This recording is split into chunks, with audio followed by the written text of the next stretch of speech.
A little girl sat in the middle of a grand dining hall.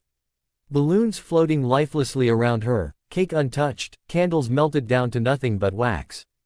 In the silence of her world, she turned her eyes toward the door, waiting for someone, anyone, to walk in. But no one came. That image alone makes your heart ache, doesn't it? Because behind every empty celebration, there's a story we often overlook. And this one is about a little girl who thought she was invisible until one stranger noticed her pain and changed her life forever.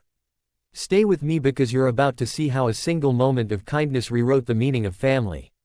The little girl's name was Lily. She was the daughter of a man everyone in town knew. The wealthy Mr. Harrison, a millionaire who owned hotels and businesses. To the world, Lily had everything a child could want. Toys, a beautiful home, clothes that cost more than most people made in a month. But what the world didn't see was the silence she lived in. Lily was born deaf, and to her father, who buried himself in meetings and investments, her silence became an excuse for distance. "I provide for her," he told himself. "That's enough." But on her 10th birthday, as the long table glowed with candles and expensive decorations, Lily sat alone. Her father was away on a business trip, her mother long gone. Servants passed by quietly, their footsteps echoing, but none stopped to sit with her. She stared at the cake in front of her, mouthing the words of the song she had never heard, tears slipping down her cheeks across town. Another father was fighting his own battle. Daniel was a single dad, raising his son after his wife had walked out years ago. Life wasn't easy. He worked 2 jobs, often coming home exhausted. But every night, he made sure his boy Ethan felt loved.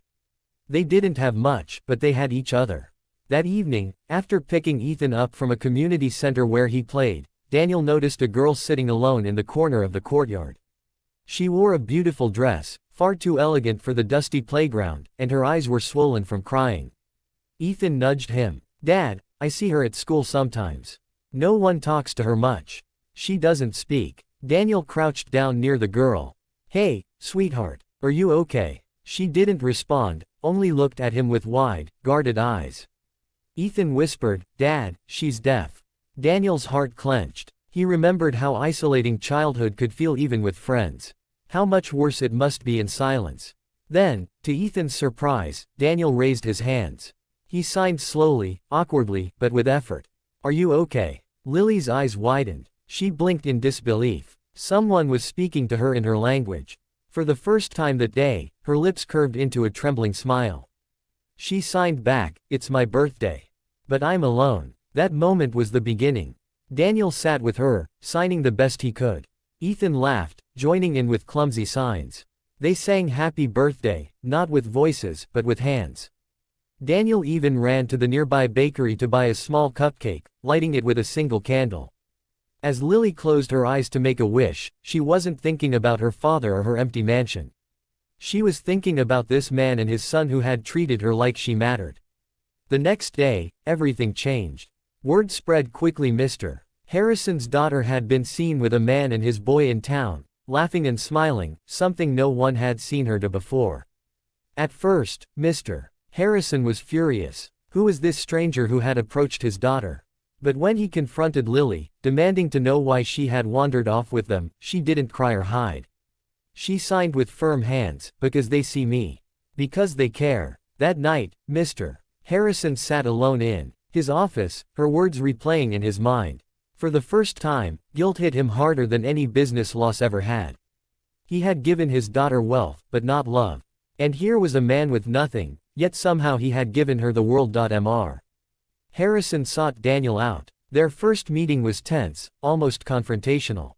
"Stay away from my daughter," he warned. But when he saw how Lily clung to Daniel's hand, begging her father not to take this away from her, something inside him broke. Daniel didn't back down either. He looked Mr. Harrison in the eye and said quietly, "She doesn't need riches. She needs someone to listen. If you won't, then let someone who will." Over the weeks that followed, Mr. Harrison tried to join them. He stumbled through sign language lessons, embarrassed at how clumsy he was, but Lily's laughter filled the room as she patiently corrected him. Daniel encouraged them both, and slowly a bond formed. Lily began to glow with a joy no money had ever given her. And for Daniel, who had carried the burden of raising his son alone, the friendship grew into something more, an understanding between two fathers who wanted the best for their children, even if they walked different paths. In the end, Lily's birthday wasn't remembered for being lonely. It was remembered as the day she found a voice in hands that cared. And the day a millionaire father learned that true wealth wasn't in his bank account. It was in the moments he chose to share with his daughter. And for us watching, maybe the lesson is simple but powerful. Sometimes the smallest effort to reach someone in their world can give them the greatest gift they'll ever receive. Because love doesn't need sound.